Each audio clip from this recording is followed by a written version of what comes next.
Bom dia a todos. Com a proteção de Deus, declaro aberta a sessão de hoje. Temos férias da desembargadora Berenice, por isso eu vou iniciar com os processos dela para saber quem pretende fazer sustentação oral e se pode ser julgado hoje ou adiado para a sessão depois do retorno dela. Só um instantinho, amigo. Da pauta da desembargadora Berenice, o número 8, não cabe sustentação oral, é uma decisão que determinou o bloqueio, então será julgado virtualmente. Número 8. O número 9, o agravo de instrumento. Número 9 também não cabe sustentação oral. Esse é do desembargador Luiz Alberto, desculpe, eu falando de Berenice, mas cometi o equívoco. Mas eu, de qualquer forma, eu já vou anunciar os que não cabem sustentação oral, porque se o advogado estiver presente, não fique esperando. Depois a gente vê o de Berenice. Então, o número 9 também não cabe sustentação oral, decisão que negou impugnação ao cumprimento de sentença. Como eu estou falando dos que não cabe sustentação oral, o número 1 também não cabe sustentação oral. Foi a decisão que determinou o bloqueio no Cisbajus. Todos esses processos consideram-se julgados virtualmente. Número 1, número 8, número 9, julgados virtualmente. Tem mais. Número 18, também não cabe sustentação oral, decisão em cumprimento de sentença, julgado virtualmente. Número 19, decisão que determinou a emenda na inicial, não cabe sustentação oral. 19, julgado virtualmente. 19, número 23, não cabe sustentação oral, decisão em cumprimento de sentença.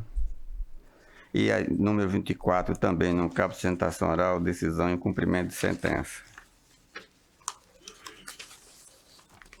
Agora vamos falar dos processos da desembargadora Berenice. Desembargadora Berenice começa com o número 15.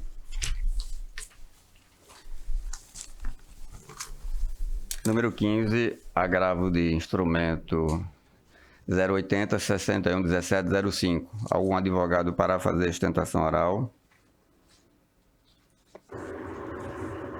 Nenhum advogado presente, fica julgado virtualmente mesmo com a desembargadora de férias. Número 16. Agravo de instrumento 080 88 66 92. Rubens Gustavo de Vanderlei, Maris Filho e Moisés Quirino Neto. Algum advogado para fazer sustentação oral? Sim, presidente. Vossa Excelência fala pela parte agravante ou pela parte agravada? Parte agravada, presidente, o senhor Moisés. Tá, então ficará adiado para a próxima sessão com a presença da relatora. Ok, presidente, obrigado. Então. Número 17, agravo de instrumento 080 96 12 57. Sheila Holanda Lima de Farias e Unimed Natal. Algum advogado para fazer sustentação deste processo? Nenhum advogado, processo julgado virtualmente. Número 20. Apelação 080 67 07 14. Nagila Rayana Soares de Oliveira e Unimed Natal. Algum advogado para sustentar neste processo? Nenhum advogado, processo julgado virtualmente. 21.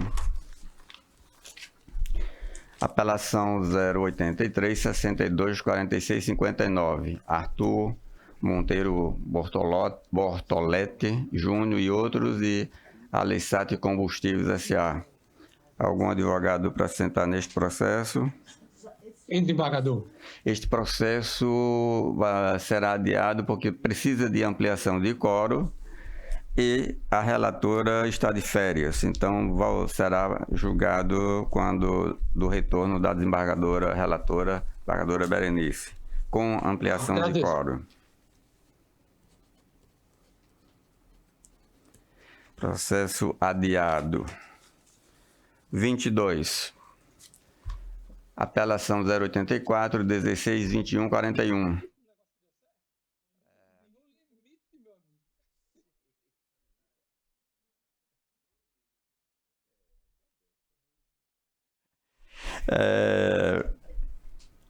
Estado do Rio Grande do Norte e Franklin Silva dos Santos. Algum advogado para sentar no processo número 22? Nenhum advogado. Processo julgado virtualmente. Bom, fizemos o saneamento da pauta.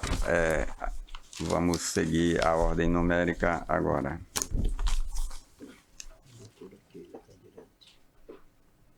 Tem uma preferência do número 25. Advogada com necessidades especiais. 25, apelação 000-892-68, 2010, Rio Grande do Norte, João Batista da Silva. João Batista da Silva, a doutora fala pela parte apelada, doutor João Batista, senhor João Batista. O voto da relatora pelo desprovimento do recurso. De acordo, doutora? Decisão unânime.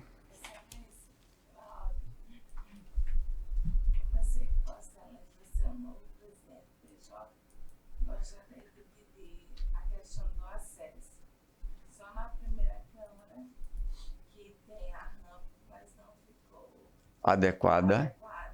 Aqui não tem, eu não sei vai descer. Mas mesmo com a rampa, não consigo ser. Desculpa, não consegue me ver, porque fica abaixo do tubo. Então precisa de uma adequação sob medida para os advogados que tiverem necessidades especiais.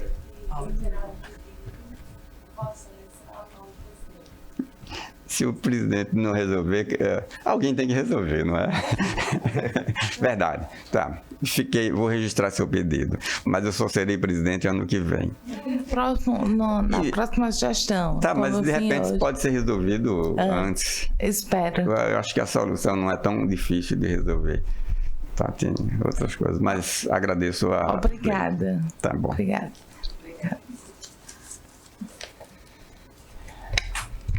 Número 2.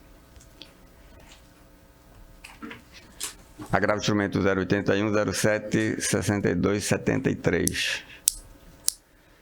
No virtual, Excelência. Este processo vai aguardar um pouco a convocação, porque temos o impedimento de desembargadora Sandra, e aí precisamos de o desembargador convocado para dar quórum. Fica aguardando, doutor. Ainda nesta sessão, o desembargador convocado está na sessão da outra Câmara. Assim que possível, ele virá participar do julgamento conosco. Ok. Número 3, agravo de instrumento 081, 33, 36, 69. Isabelle Cristina de Melo e Humana Assistência Médica Limitada. Vossa Excelência, vai fazer a apresentação. Isso, pela parte agravante.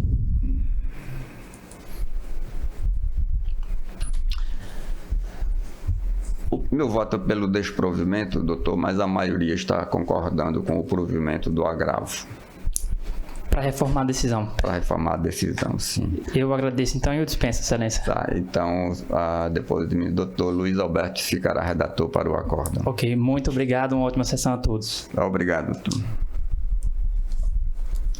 Número 4. Apelação 080, 18, 73, 24.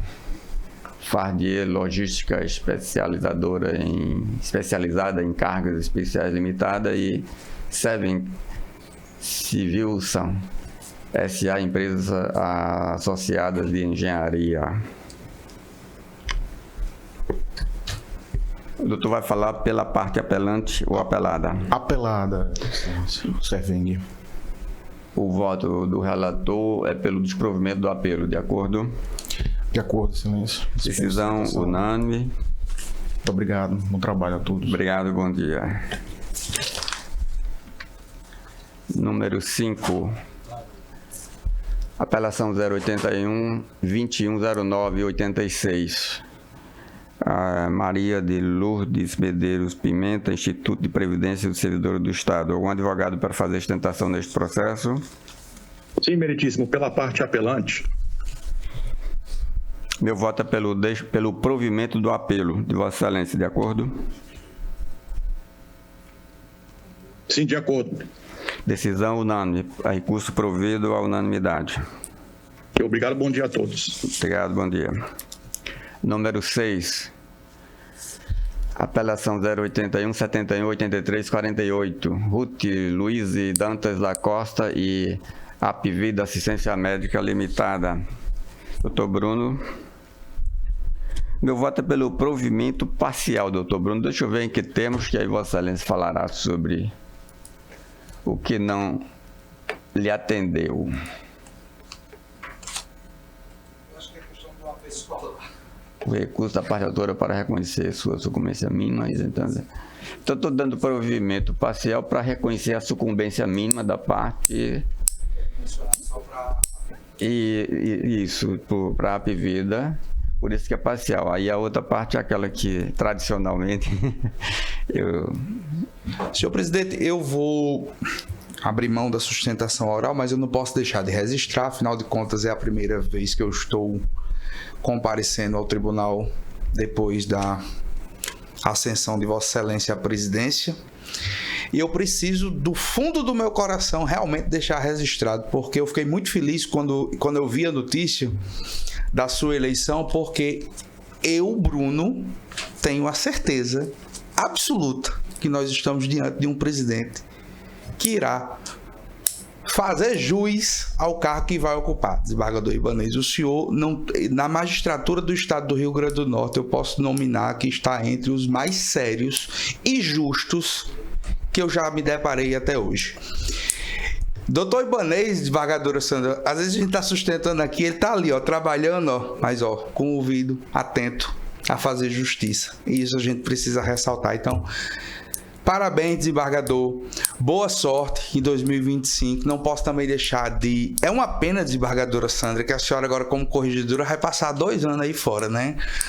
Vai passar 2 anos só a gente recebendo algumas visitas desagradáveis, né? Porque o corregedor, quando tá lá, não recebe só a parte boa da coisa. Tem que chegar lá, o advogado, às vezes, para fazer umas reclamações, mas... Fico muito feliz, a senhora sabe que eu tenho um voto de gratidão pessoal à senhora.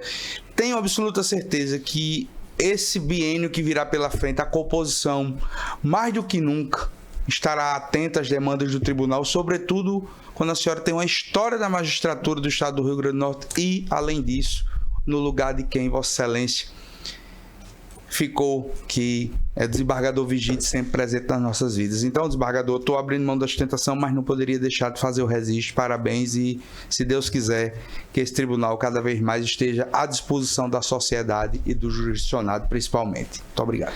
Eu vou quebrar o ritual para fazer uma informalidade descontraída, que é um pouco de meu estilo descontraído, doutor Bruno. Eu vou dizer que eu poderia ter 2 interpretações sobre sua fala a meu respeito. Sobre a desembargadora Sandra, não.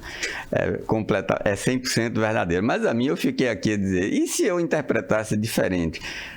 Eu sou o julgador na segunda Câmara que apresenta o maior número de divergências dos pleitos de Vossa Excelência. Quem sabe essa não é a oportunidade desse cara aqui que está sempre em algum momento a votar contra alguns pleitos seus, sair do cenário desse colegiado e você passar até a unanimidade aqui. Porque há bastante tempo que nós temos esse embate aqui. Sempre eu estou divergindo de algum dos pleitos dele, né? Agora, quem sabe, doutor Bruno... Não, mas desembargador, mas falando também, e agora brincando, mas isso já foi pensado também, viu? Mas a gente tira sempre o lado bom da coisa, da interpretação, mas que deu certo.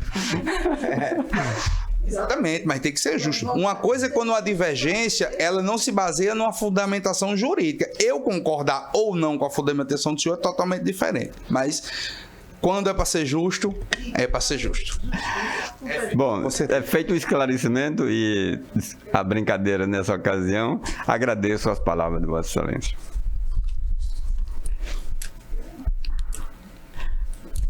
Então, número 7, o nosso próximo processo, apelação 086 1351 38, AEC Centro de Contatos S.A. e outros, e Secretaria de Estado de Educação e Cultura. Algum advogado para sustentar neste processo? Nenhum. Advogado, processo julgado virtualmente. Número 10, agravo de instrumento 080 975109, Unimed Natal, e Terezinha Soares de Araújo Porto. Algum advogado neste processo? Sim. Pela parte apelante, agravante, Unimed? Isso. Se seu recurso é da Unimed, o voto da relatora ou do relator, que é o juiz, o nome da Luiz, é pelo provimento do agravo, doutora. De acordo? Como? O voto do relator é pelo provimento do agravo. Vossa Excelência concorda? Não, de acordo, Excelência, dispenso a sustentação. Tá. Decisão unânime. Okay. Número 11. Também é meu. Também. Número 11 é o agravo de instrumento 081 18 19 29. Gabriela Garcia dos Santos Silva, Unimed Natal Sociedade. Então, vamos ter duas sustentações deste. Então, doutora Flávia fala por Gabriela. E agravada pela Unimed. Pela Unimed. Mas a doutora Flávia é a senhora? Sou eu. Tá, então eu falei que a doutora Flávia fala pela Gabriela, que é agravante. Tá. Vossa Excelência inicia a fala, doutora. Primeiro, queria saudar o meu professor, nobre representante do Ministério Público, que aqui está. Sou o presidente Ibanez, doutora Sandra. Primeira oportunidade que eu tenho de sustentar com a senhora, e assim como o doutor Bruno fez, queria deixar registrado aqui toda a minha admiração pelo seu competente trabalho. Muitos advogados se sentem nervosos aqui na tribuna. Eu estou muito confortável no tribunal.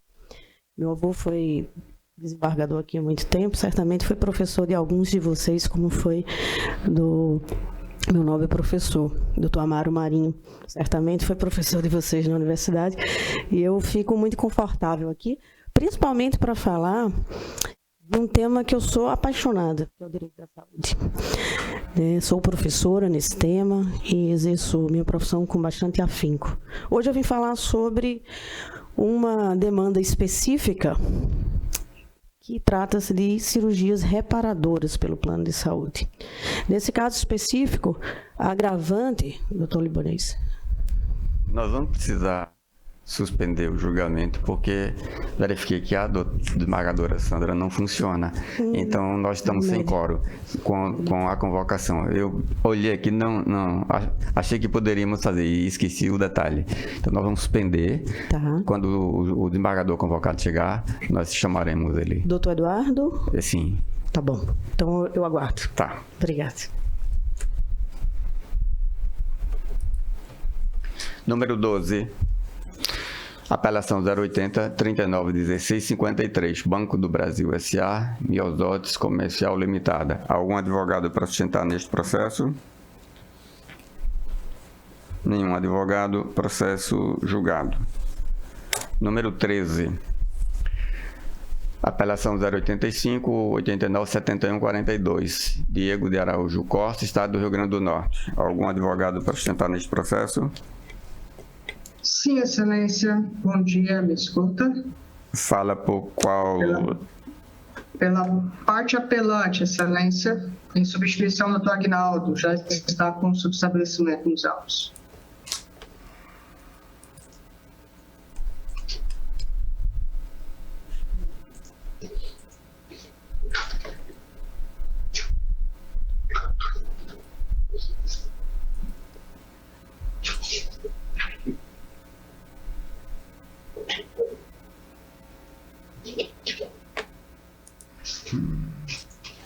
Eu estava olhando aqui, faltava o voto. Sou eu que falto votar. Sou eu que falto votar. Doutora, só um instante. Nós vamos fazer um comentário aqui, porque, de acordo com o nosso debate aqui, pode ser que o julgamento não aconteça hoje. Aí, Perfeito, Excelência. Vou ficar aguardando. Só um instantinho. Nós vamos debater nesse momento. Pode ficar atenta para nosso diálogo. Doutor Luiz Alberto, nós estamos a discutir neste processo o concurso, o candidato que quer ir para o final da fila. Não é aquele concurso da polícia, não, né?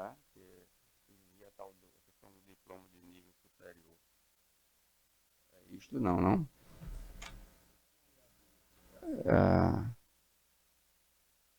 Parece-me que é para segurança pública, lá para perito criminal, do ITEP, né? O ITEP. Então é outra. Porque o da Polícia Militar tinha aquela discussão, teve o IRDR que definiu que o diploma era para a fase. Vossa Excelência não concorda. E neste aqui eu queria saber se era a mesma questão de ele está pedindo final da fila, porque se o edital existe, porque são editais diferentes, né? Da polícia e o do ITEP. E no da polícia o IRDR resolveu, mas no do ITEP não temos o IRDR nessa matéria, certo? Ok. Então.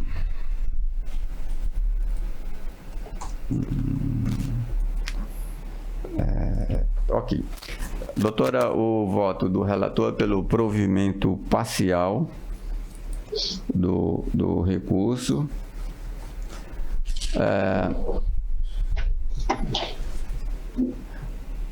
Para deferir o pedido de reclassificação do recorrente para o final da fila.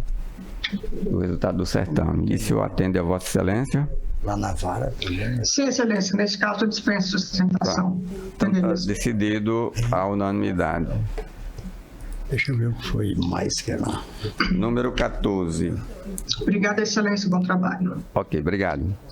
Número 14, apelação 085, 97, 61, 94.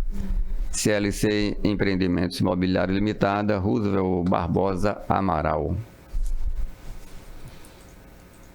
Bom dia, doutor. Falo pela apelante CLC. Tem até 15 minutos, doutor. Pois não, Excelência. Bom dia a todos. Confesso que eu aguardava também ser dispensado da sustentação, né? Seguir o ritmo aqui das anteriores, né? Mas faz parte do ofício da advocacia.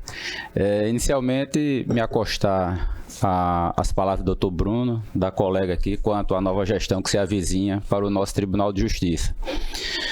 Destacando que a nova gestão merece todos os encômios, porque eu não tenho a menor dúvida que dará continuidade ao trabalho de excelência da gestão atual, que tem à frente do desembargador Amilcar Maia, que seguiu e segue o bom exemplo do pai, Dr. Deusdedito Maia, que foi desembargador e presidente também deste Tribunal de Justiça. Bom, o caso presente, nós tratamos de matéria contratos.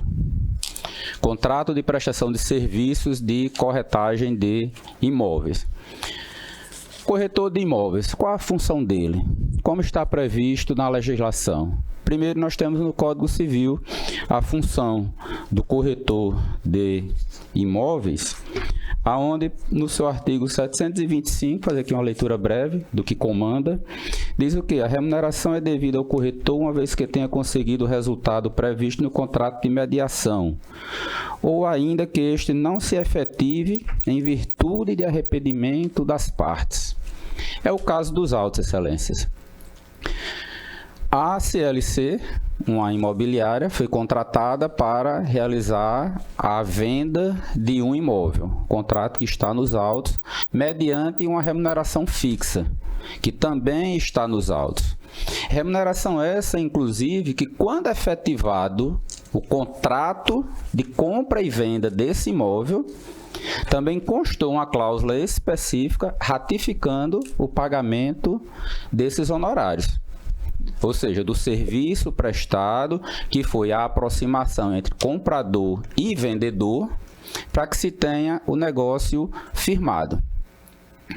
Depois de firmado o negócio, onde as partes assinaram o contrato, houve firma reconhecida em cartório, o comprador do imóvel, por decisão própria, sem qualquer ingerência da imobiliária, desistiu do negócio. Não efetivou o pagamento do preço do imóvel e o contrato foi rescindido, não foi cumprido. O vendedor, por razões próprias também, que não cabe ao corretor de imóveis, resolveu por acatar essa desistência e não adotou nenhuma medida contra esse então comprador do imóvel. Ora, o contrato foi feito, foi acabado, o serviço de corretagem de imóveis foi finalizado. Então, por qual razão não seria devido o pagamento? Se o contrato não tivesse sido finalizado por algum defeito na prestação dos serviços, correto, não seria devida à comissão, o trabalho desenvolvido, porque o trabalho teria sido defeituoso. Mas no caso dos autos está aprovado. Repita-se, o contrato foi acabado, finalizado, sem nenhum tipo de ressalva, firma reconhecida em cartório, e após isso é que houve a desistência por uma das partes, no caso então o comprador. Então, por qual razão não haver o pagamento da comissão? E aí veio ser alegado, e o juízo de primeiro grau acatou, que a imobiliária teve ciência dessa desistência e, por isso, não fazia jus ao recebimento. Ora, lógico que ela teve ciência, até porque ela foi cobrar seus honorários. E aí tiveram conversações entre o corpo de corretores da imobiliária com as partes, especificamente com o vendedor. E aí não se chegou num consenso para que se tivesse realmente esse pagamento. Então, por essas razões, e está nos autos, está tudo contratado, está tudo registrado. Então, por essas razões, é que se pede vênia para mostrar que a sentença, de fato, ela cometeu um equívoco no entendimento quando da análise desse contrato, quando da análise das provas contidas nos autos, que foram o contrato, que está nos autos, e as tratativas realizadas entre as partes, seja por meio de e-mail, seja por meio de conversas de WhatsApp, inclusive mensagens, onde o corretor ele trata da situação, busca resolver e mesmo assim não tem a solução adequada, ou seja, o recebimento da comissão. Então são por essas razões, e ratificando o que já foi posto nas razões recursais, que se pede a revisão da sentença para que se tenha o conhecimento e o provimento do recurso, pois que a imobiliária, até o presente momento, age conforme está lá no contrato, conforme as provas dos autos, na sua mais estrita boa-fé, buscando receber o que lhe é devido. É o que se requer, excelências. Doutor Luiz Alberto, alguma consideração? Eu mantenho o teor do voto na condição de relator. Bom, doutor. Recurso desprovido. Pois não. Número 15, já julgado. O próximo é o número 26. 26, apelação 011, 18, 46, 30. José Carlos Delanel e José Roberto Pinheiro de Moura. Algum advogado para sustentar neste processo? Sim, excelência. Pelo apelante. Sim, excelência. Doutor Márcio começa pelo apelante, tem até 15 minutos. Obrigado, Excelência. Eu inicio cumprimentando aos doutos desembargadores e desembargadores componentes dessa segunda Câmara Civil. Estendo o mesmo cumprimento ao doutor representante do Ministério Público, aos meus colegas advogados e demais jurisdicionados e servidores presentes à sessão. Excelência, rapidamente, eu quero lembrar que foram remetidos à cidade de Brusque, Santa Catarina, para essa comarca de Natal, alguns cheques para fins de recuperação de crédito judicial.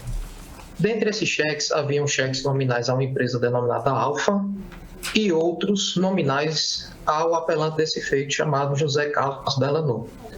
O dono da empresa Alfa e o senhor José Carlos Delano mantinham relações comerciais na cidade de Brusque e tinham algum tipo de aproximação pessoal.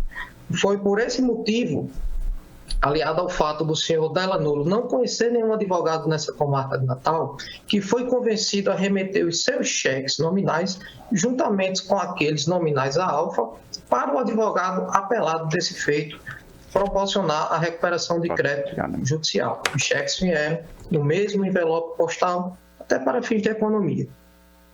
Foram colhidas 2 procurações distintas e ajuizados 2 processos distintos, um para Alfa e outro para José Carlos. No que toca ao processo ajuizado para o senhor José Carlos, o apelante desse feito, foi dito a todo momento pelo advogado apelado que o crédito vertido naqueles cheques nominais pertenciam única e exclusivamente ao apelante desse feito, sem a menção de qualquer outro tipo de credor, cessionário, subrogatário ou sob qualquer pretexto. Pois bem, ultimado aquele feito e frutificada, a recuperação de crédito pretendida, foi levantado pelo advogado apelado, mediante alvará expedido, em nome do apelante, a quantia de R$ 54 mil e alguns acréscimos no ano de 2010. 3 meses após esse evento, o advogado apelado encaminha uma notificação a seu então cliente, o atual apelante desse feito, questionando-lhe os motivos, vejam bem, pelos quais ele fazia jus ao repasse do numerário que foi levantado em seu nome. Como se a sentença judicial, como se o acórdão desse tribunal fossem pouco claros nessa indicação. E o melhor, como se o próprio alvará que ele resgatou no ato da 14ª Vara Civil e levou ao banco para levantar o dinheiro, fosse pouco claro na indicação do beneficiário do crédito. Dizia o apelado, o advogado apelado, na sua notificação, que ele tinha dúvidas razoáveis a quem verter aquele dinheiro, uma vez que os cheques que eram nominais ao senhor José Carlos Delano, seu constituinte, foram indevidamente incluídos no contrato de prestação de serviço assinado entre ele, advogado, e a empresa Alfa, que já mostra uma patente irregularidade. Primeiramente, em hipótese algumas, cheques nominais do apelante poderiam ter sido disponibilizados por um terceiro em um contrato de prestação de serviço advocatício para recuperação de crédito, já que a Alfa não tinha legitimação jurídica para contratar a recuperação de crédito. Eventual contratação nesse sentido, além de não espraiar qualquer efeitos sobre o crédito constante nos cheques pertencentes ao apelante nominais, muito menos pode espraiar efeitos para a coisa julgada material formada com o trânsito julgado do título que reconheceu o senhor José Carlos Delano como o único beneficiário desses valores. A aparência de posse, friso aqui, que diz o advogado ter a Alfa, ou seja, ele acreditava que a Alfa era a possuidora daqueles cheques, tinha retomado a posse daqueles cheques, não tem o condão de operar o efeito de cessão de crédito que ele defende, pois estávamos diante de cheques nominais. E para essa natureza de título de crédito, apenas o endosso serve para transmitir o direito à lei consignada. Trata de letra de lei, excelência, que não admite maiores tergiversações. Está consubstanciado no artigo 17 ao 28 da mencionada lei de cheque todo o trâmite necessário à transmissão de crédito vertidos em cheques nominais. E o advogado apelado, ao bem da verdade, sempre soube disso. Tanto é fato que se a mera posse dos cheques que ele defende para justificar esse direito em nome da Alfa, lhe servisse como o substrato jurídico que ele tanto agita em sua defesa, ela, Alfa, teria titularizado a ação de recuperação de crédito e o apelante desse feito sequer estaria presente, envolvido em qualquer controvérsia nesse sentido. Mas, de mais a mais, o debate sobre trás-cheques não encontra mais cabimento jurídico na atual causa da controvérsia, pois, ressalto, o crédito em discussão encontra-se regulado em título judicial transitado e julgado, inclusive com chancela desse tribunal. Nesse cenário, a única contratação que se pode ter por válida deriva da procuração judicial que foi conferida pelo apelante em favor do advogado apelado desse feito, pois foi se valendo desse instrumento que ele litigou em nome da parte e, principalmente, levantou dinheiro em nome da parte e até o presente momento mantém esse numerário com paradeiro desconhecido. Outro detalhe que chama a atenção na aludida notificação é que o advogado apelado ali dizia que a manutenção desses numerários em sua conta estava lhe trazendo complicações tributárias. Veja bem, o que posteriormente se revelou com a devida vênia em uma falácia. Em diligência bacenjude empreendida pelo juízo para capturar esses numerários e deixá-los à disposição do juízo, já que o advogado apelado sempre se recusou a consigná-lo, houve resultado negativo, ou seja, nenhum centavo foi encontrado nas contas do advogado quando este dizia manter os numerários custodiados consigo. Ora, a conduta esperada de qualquer procurador que levanta dinheiro em nome de outro e, por algum infortúnio do destino, lhe ressai alguma dúvida do que fazer com esse numerário, é consignar o valor em juízo e instar os eventuais interessados a justificarem a legitimidade do levantamento, como manda o artigo 335-4 do Código Civil. Fato é que o advogado apelado, há mais de 14 anos, se apropriou do dinheiro do seu cliente e não dá notícias desse paradeiro. É importante anotar que o advogado apelado, com essa conduta, foi alvo de investigação criminal por meio de inquérito policial que transcorreu na 5ª Vara Criminal dessa comarca. Nas palavras da ilustre Procuradora-Geral de Justiça do Rio Grande do Norte, o advogado apelado praticou fato penalmente relevante ao levantar e, com um ânimo manifesto de se apropriar desse valor, não consignou, não deu notícias do seu paradeiro e utilizou da aludida notificação como subterfúgio para dar ar de legalidade à sua conduta e assim perpetuar o ilícito. Felizmente, a respectiva ação penal só não prosperou naquele apuratório ante o alcance da prescrição da pretensão punitiva verificada na espécie. Também não posso deixar de notar, Excelência, a postura da Alfa, a suposta beneficiária daquele dinheiro na ótica do advogado apelado. Uma vez também notificada acerca de explicar a legitimidade para levantamento daquele dinheiro, a Alfa se limitou a responder aquilo que está nos autos, no sentido de, se o dinheiro levantado em nome de José Carlos Dellanolo fosse vertido a José Carlos Dellanolo, ela, Alfa, estaria satisfeita em ser ressarcida das custas judiciais.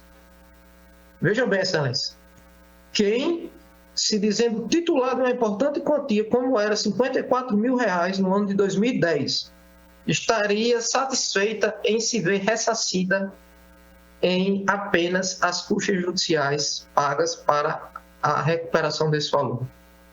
É óbvio que a Alfa sabe que não é titular de qualquer numerário disposto nesse, ou tratada nesse feito e levantada pelo advogado apelado. A resposta dela é clara em indicar essa assertiva. Assim, Excelência, a sentença recorrida, ao rejulgar essa causa, trazendo uma compreensão equivocada da temática e, ainda que indiretamente, dizendo que é lícito um advogado ficar com o dinheiro levantado em nome do seu cliente, agiu como verdadeiro juízo rescisório da coisa julgada, material formada, inclusive por força de acórdão desse tribunal, quando julgou a apelação civil 2006-002157, dígito 6. A sentença recorrida foi além e violou a chamada preclusão hierárquica e não pode ser admitido como uma medida processualmente válida. É firme tais razões, excelências, e muito mais detalhes que estão devidamente esmiuçados na apelação desse feito, que o apelante reitera pelo provimento integral do seu recurso e desejo a todos uma excelente continuidade dos trabalhos. Obrigado. Com a palavra, o advogado do apelado.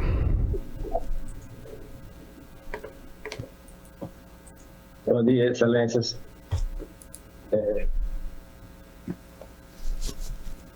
Gostaria de parabenizar a nossa proposição para o Tribunal do Próximo Biênio. E com relação ao processo que está sendo julgado,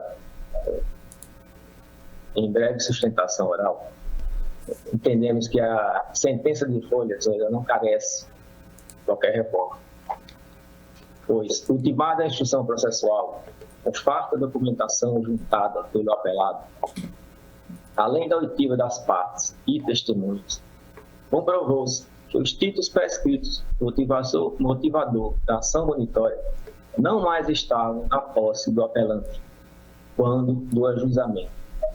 Melhor dizendo, não remanescia mais em seu favor, mas sim em favor da indústria, comércio, confecções altas, a empresa assistente.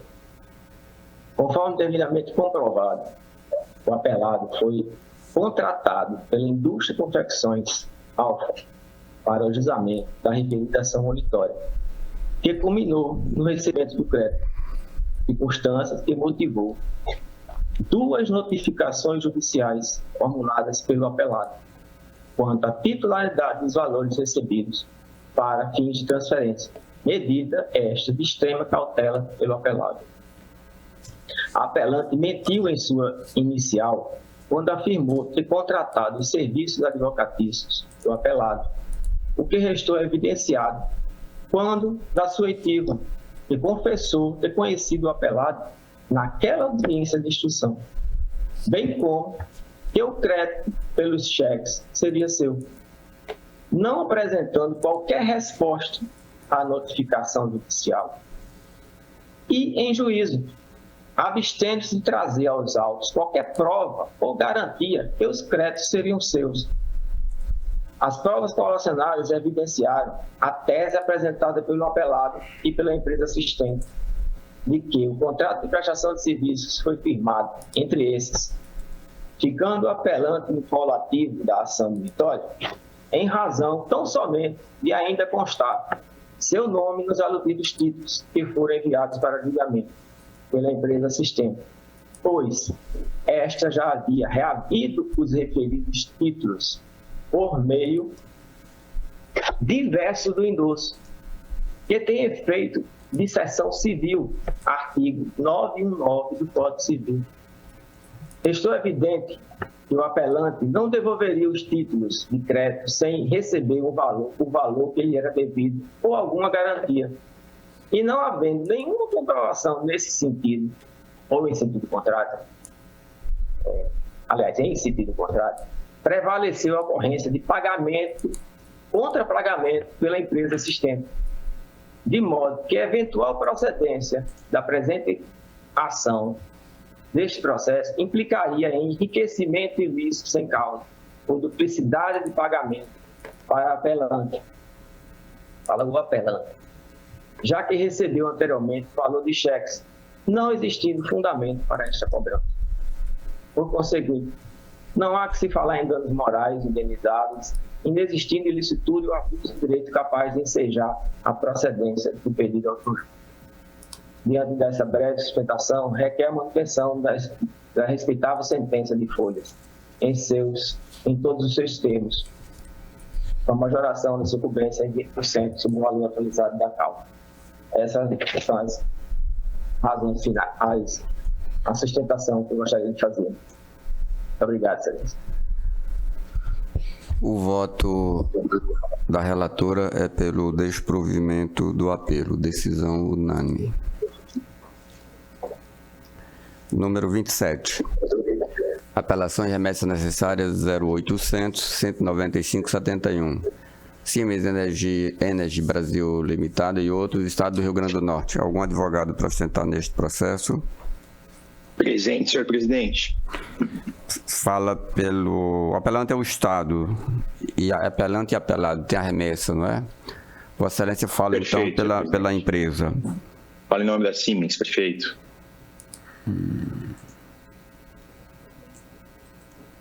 Com a palavra, senhor presidente. Tem a palavra, sim, doutor, por até 15 minutos. Muito obrigado. Muito bom dia a todos. Eu cumprimento, em primeiro lugar, todos os excelentíssimos desembargadores presentes na sessão, o que eu faço na pessoa do senhor presidente. E como não poderia deixar de ser, meu cumprimento também aos demais colegas advogados, servidores públicos que acompanham a sessão e o ilustre representante do Ministério Público.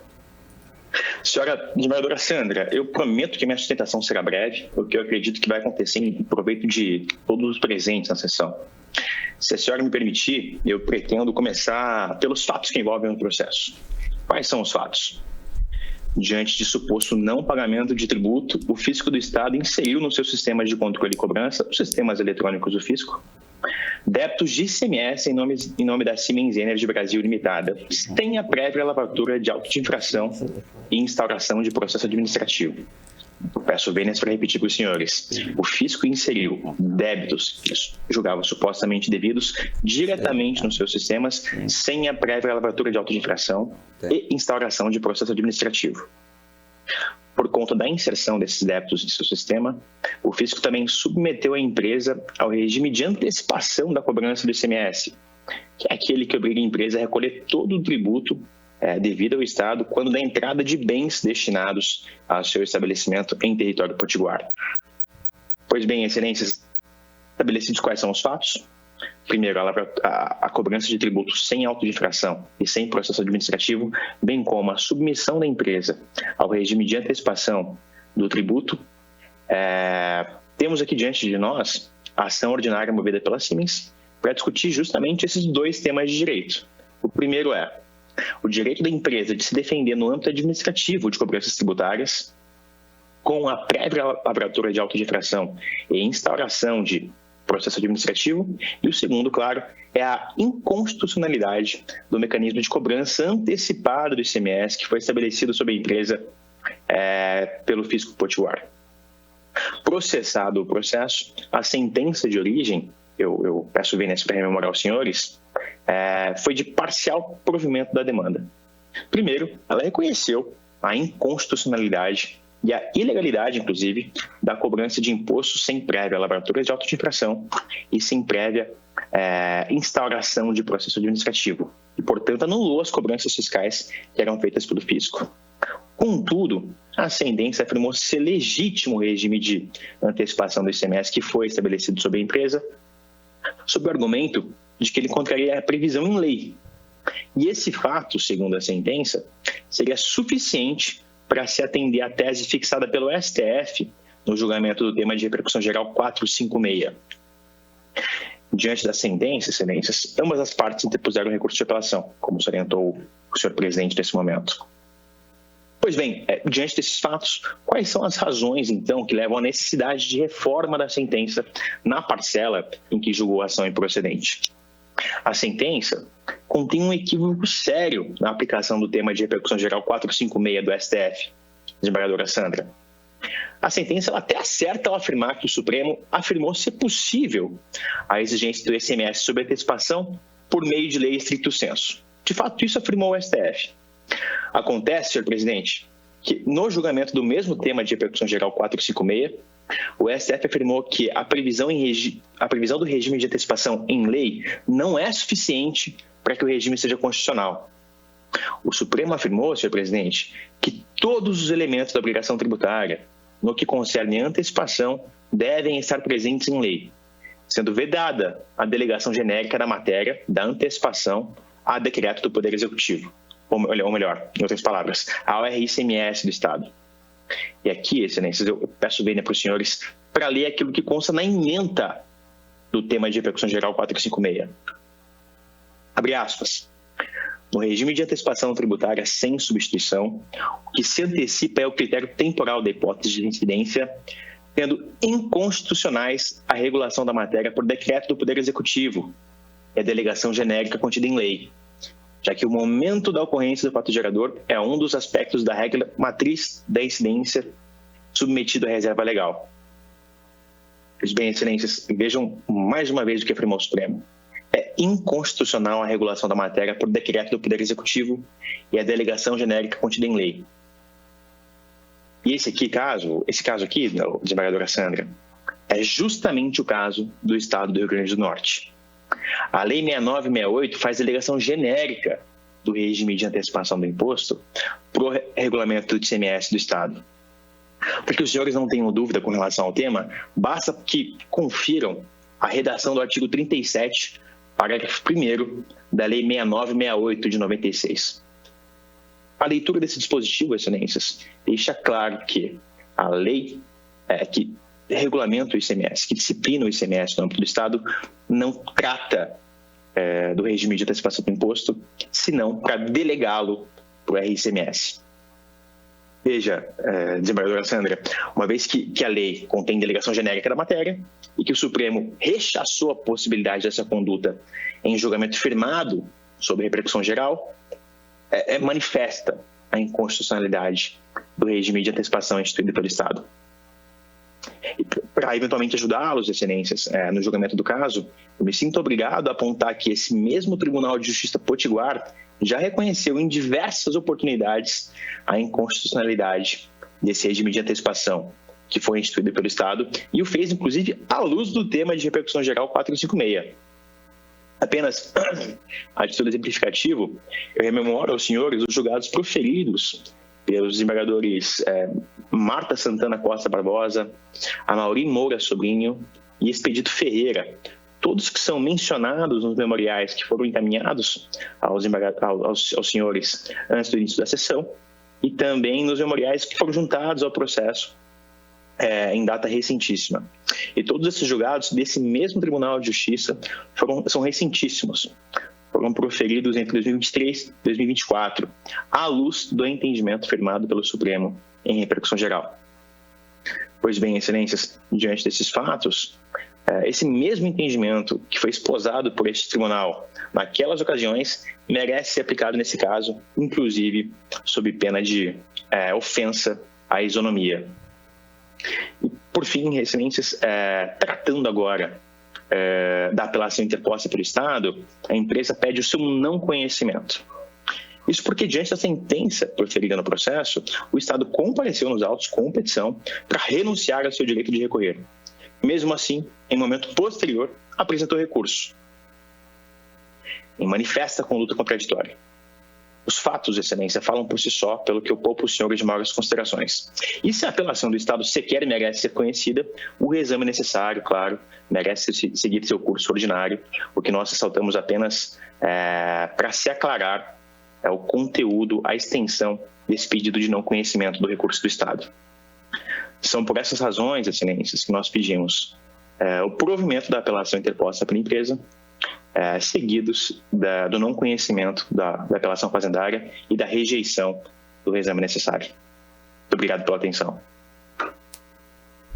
O voto da relatora pelo provimento de ambos os recursos, incluindo o reexame necessário.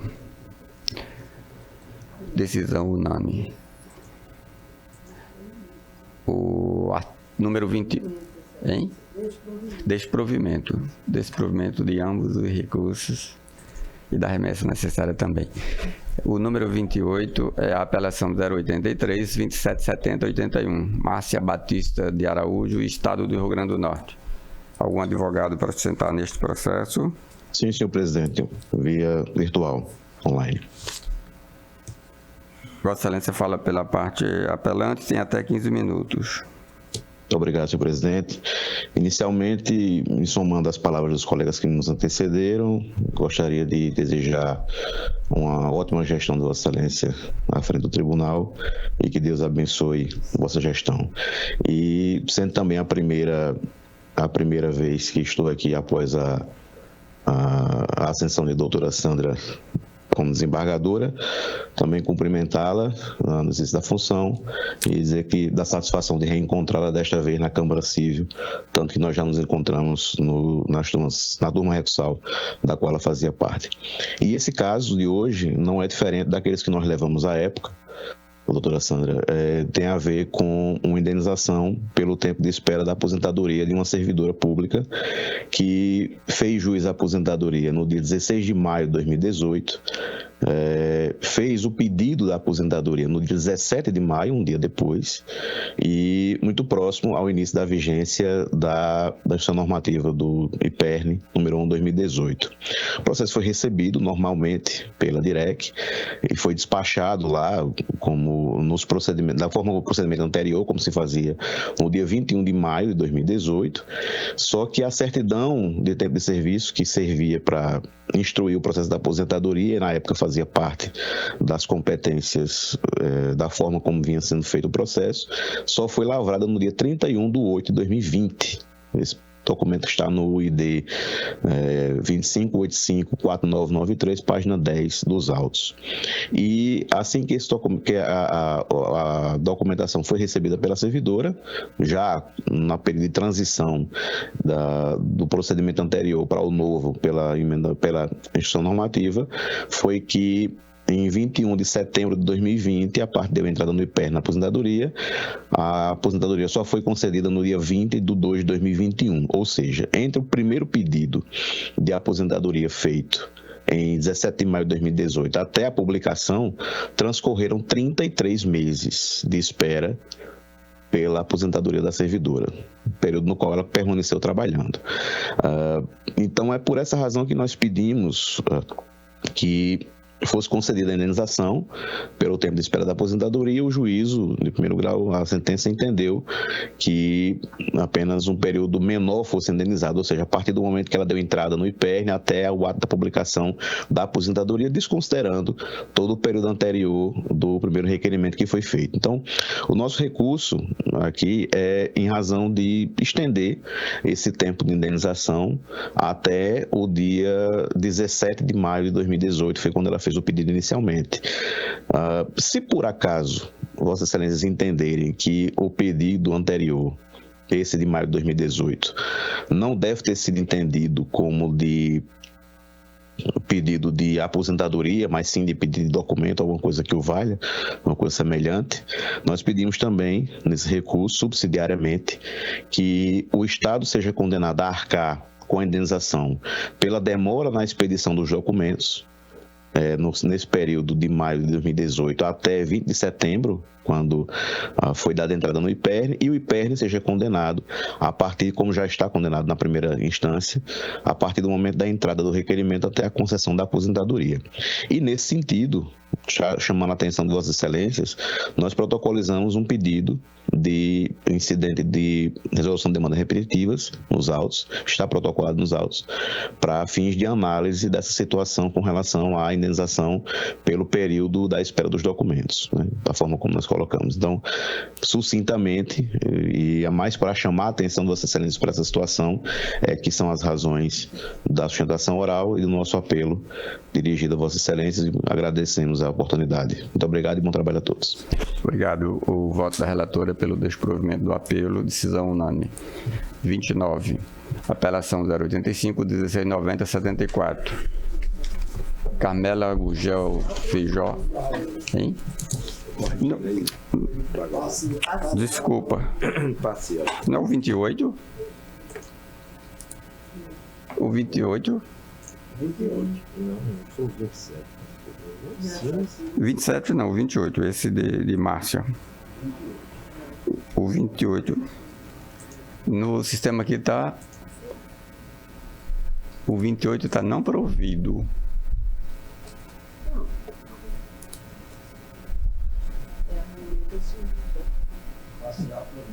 No acordo está, mas eu vi aqui no movimento, está não provido. Então é provido parcialmente. Ok, então, corrigindo a proclamação, o recurso provido parcialmente. É possível informar, Excelência, só os termos do provimento? Sim, perfeito, doutor. Provimento parcial para condenar a parte apelada a pagar a indenização pela morosidade no processo administrativo, bem como em relação à concessão da aposentadoria pelo período de 30 meses e 19 dias. Muito obrigado, Excelência.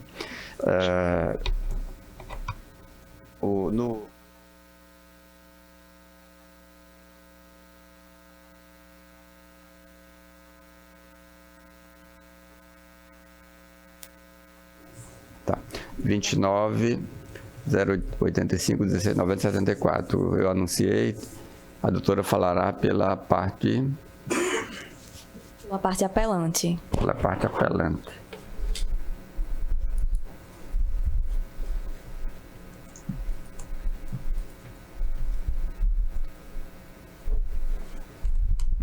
O voto da relatora está provido parcialmente. Deixa eu ver o que é para Vossa Excelência entender. Perfeito. Se interessa fazer a sustentação oral na parte que não lhe atende. Dá provimento parcial a fim de majorar o valor da indenização para R$ 33.300. O provimento é neste ponto só.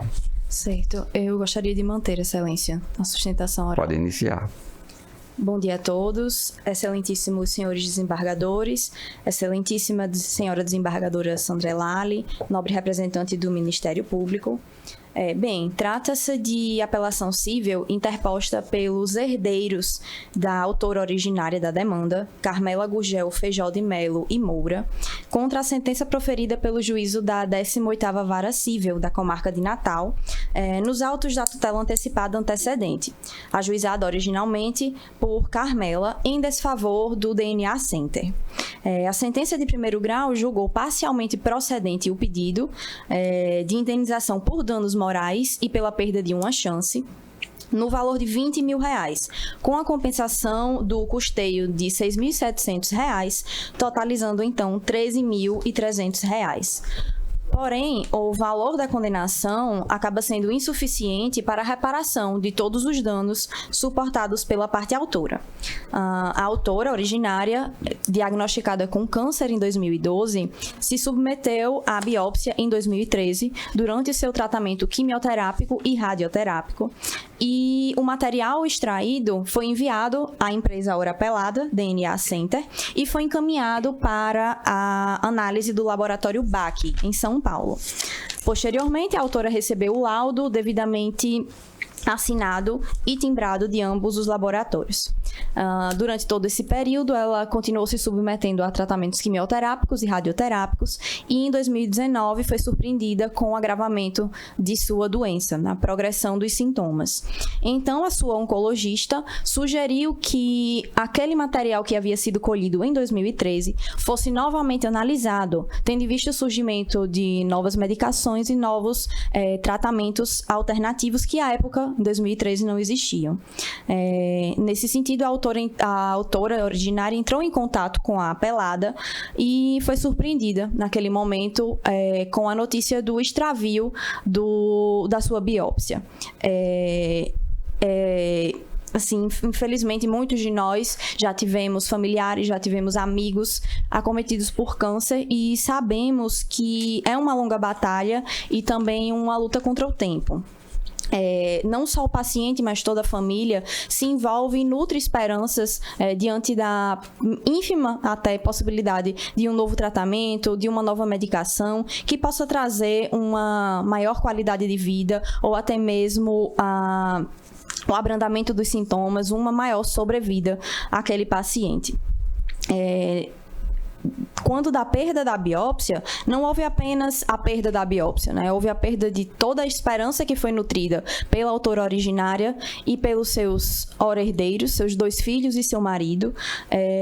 E, além disso, a perda, de fato, da oportunidade de se submeter a um novo tratamento que poderia ter proporcionado essa maior qualidade de vida, até uma sobrevida ao lado dos seus. Mesmo resiliente, mesmo aceitando a sua condição de saúde, a apelante, a autora originária, nunca deixou de nutrir esperanças de um tratamento melhor. Mas a perda dessa biópsia culminou também na perda da chance de se submeter a um novo tratamento, e a autora faleceu no curso da ação, conforme foi notificada em réplica. É óbvio, inegável, que com essa biópsia em mãos teria sido possível se submeter a tratamentos novos e alternativos, né? Mas tudo isso foi excluído do campo de atuação da equipe médica, porque essa biópsia foi extraviada, a autora nunca foi comunicada sobre esse extravio, somente soube quando procurou a empresa ora apelada. Tudo isso configura, por óbvio, a perda de uma chance, razão pela qual deve ser majorada a indenização quanto a esse ponto. Sobre os danos morais, é evidente que o descaso, a negligência, a irresponsabilidade da apelada trouxe para a parte apelante, a autora originária, além dos seus sintomas físicos decorrentes da sua doença e do seu tratamento quimioterápico, lhe trouxe um sofrimento físico e também psicológico, mental muito grande, porque, aliado a tudo isso, ela ainda viveu a incerteza de ser ou não submetida a um novo tratamento. Naquela altura, seria a sua única chance de melhora de sintomas e de abrandamento da doença.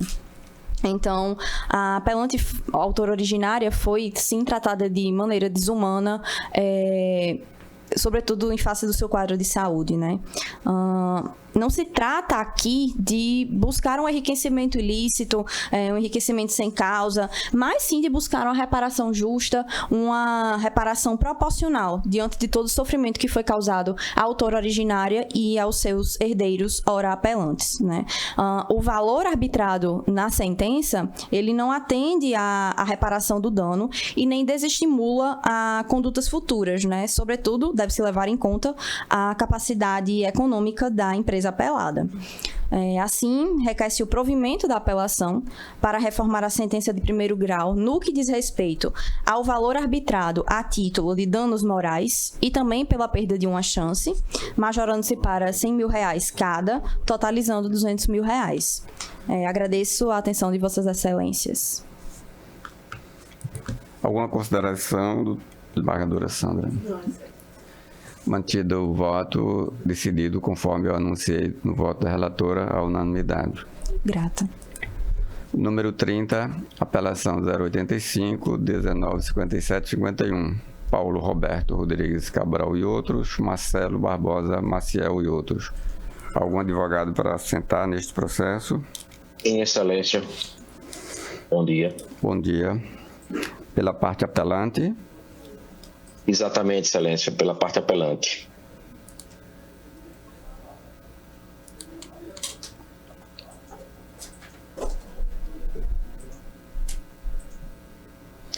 O voto da relatora está provendo parcialmente o recurso para considerar que o termo inicial da correção monetária é a data do adimplemento da obrigação, a data da entrega das unidades.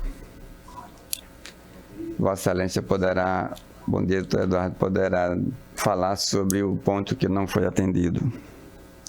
Em excelência, eu pretendo. Pode iniciar.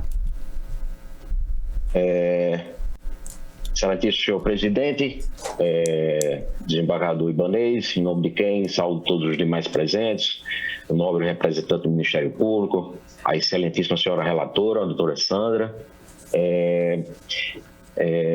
Em considerações ao que já foi, né, examinado, a parte recorrente, mesmo assim, entende que deve ser pontuado alguns aspectos para uma melhor compreensão e até em termos de reexame da matéria. O que se tem aqui posto sob julgamento é que a sentença considerou um rateio igualitário em comissão de corretagem. No entanto, há uma relação contratual de exclusividade pré-existente entre o apelante e a empresa construtora, que no caso foi a MRV Ancona. Este contrato, firmado antes da negociação em questão, gerou frutos específicos para o apelante. Frutos estes que não se comunicam com aos demais corretores, ora apelados. Esta exclusividade na prestação de serviços de corretagem para a MRV já configurava uma relação negocial consolidada há muito tempo, antes mesmo desse tema, cujos benefícios não se estendem automaticamente aos recorridos. Essa é uma dos pontos de destaque. Então, assim, o apelante considera que, ao determinar a sentença determinar a divisão igualitária da comissão, desconsiderou a natureza e os efeitos desse contrato de exclusividade, de modo que, no nosso entender, merece correção.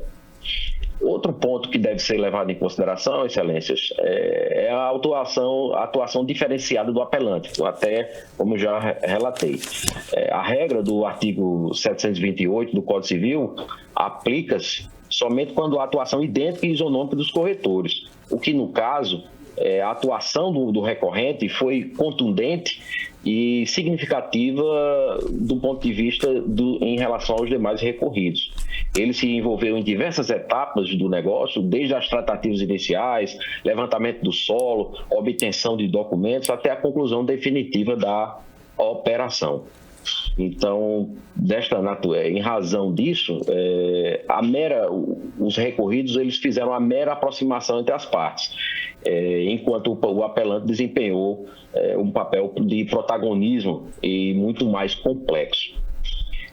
Um ponto que levou por último, Excelências, um ponto que deve ser também levado ao conhecimento e o maior aprofundamento, é que os recorridos, tanto na instrução probatória como na prova documental, eles confirmaram o recebimento das respectivas unidades de apartamentos como pagamento da corretagem, conforme acordado verbalmente entre as partes. Isso ficou muito bem comprovado no processo, na instrução processual, inclusive. Nós temos a prova de e-mails comprovando a quitação da comissão para todos os recorridos. Então, esse fato, por si só, se mostra um pouco incontroverso, né? E de modo que a sentença ela não examinou com profundidade essa questão. Então, a parte recorrente considera que isso pode até ser considerado um enriquecimento sem causa, perdão.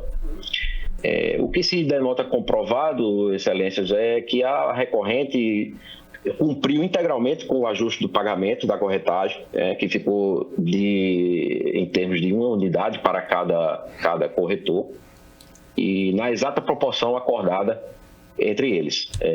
Isso, mais uma vez, comprovado nos autos. E chama a atenção, por fim, Excelências, sem maiores delongas, que a prova que foi encartada pelos recorridos, uma prova testemunhal, ela é extremamente duvidosa, foi extremamente duvidosa e contraditória, e que não mereceu qualquer credibilidade. A testemunha, diz de passagem, que possui interesse no litígio, não transpareceu a verdade em diversos momentos, buscando se beneficiar a si próprio. Por quê? Porque ele era um dos vendedores permutantes. Então, a unidade que é objeto do senhor Marcelo, salvo engano, é justamente a unidade que hoje quem tem a propriedade e a posse é a referida testemunha. Então, a prova documental, por fim, demonstra a fragilidade da versão apresentada pela testemunha, a qual foi equivocadamente considerada pela sentença como elemento preponderante para a condenação dos recorrentes. Em relação ao último ponto, já foi examinado e foi objeto de julgamento aí por Vossas Excelências. Então, por fim, o recorrente entende que a sentença merece o melhor retoque para efeito de dar provimento ao apelo. São essas as considerações, Excelência. Muito obrigado.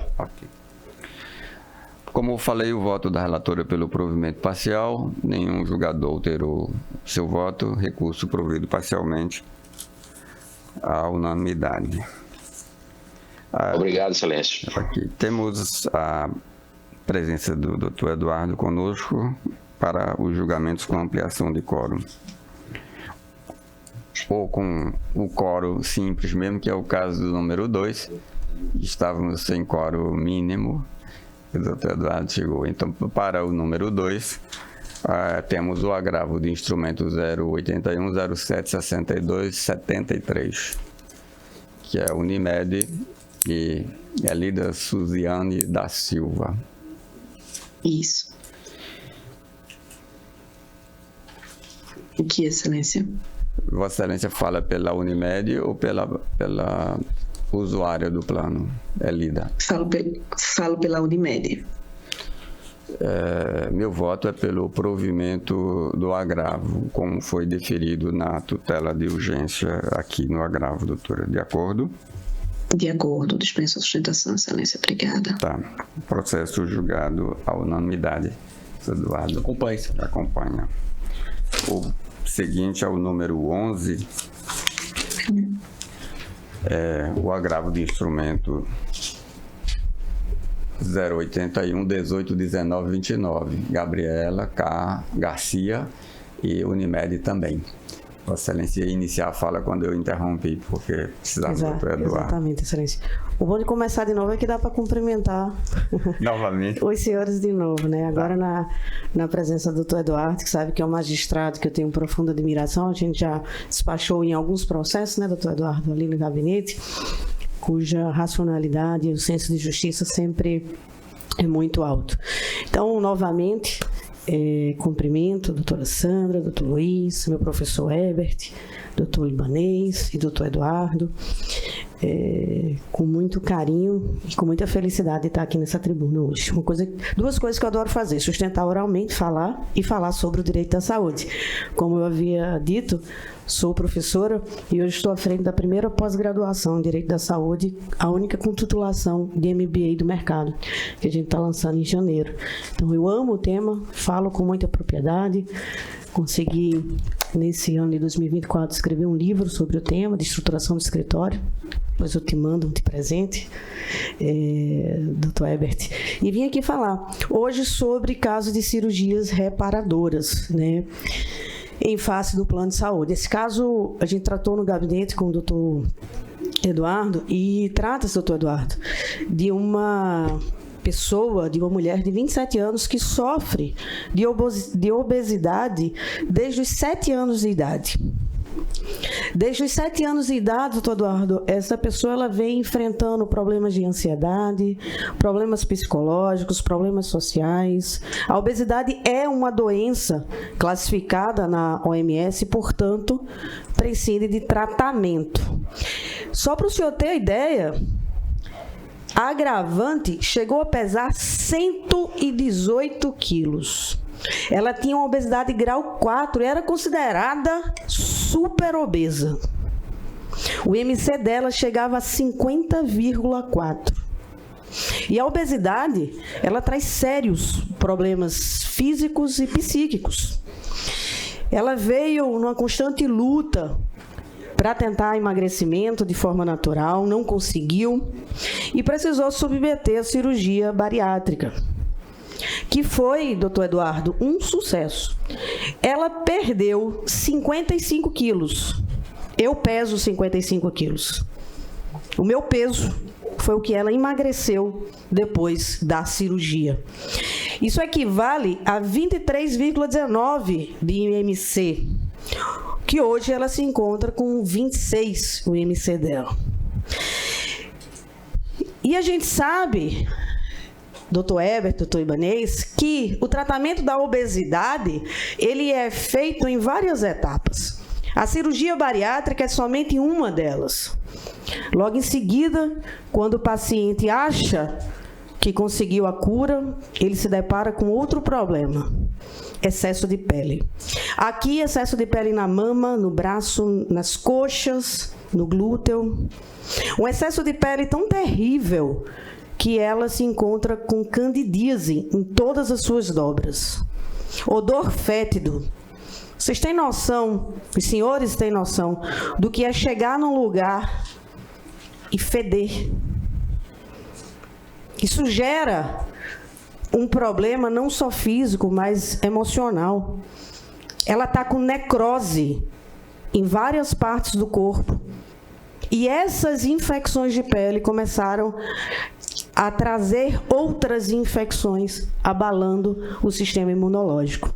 Existe relatório médico do cirurgião plástico detalhando isso. E não somente isso. O excesso de pele é tão grande que ela está impossibilitada de realizar exercícios físicos. E isso é saúde, isso não é estético. Além disso, doutor Eduardo, a gente tem uma situação e uma comorbidade peculiar.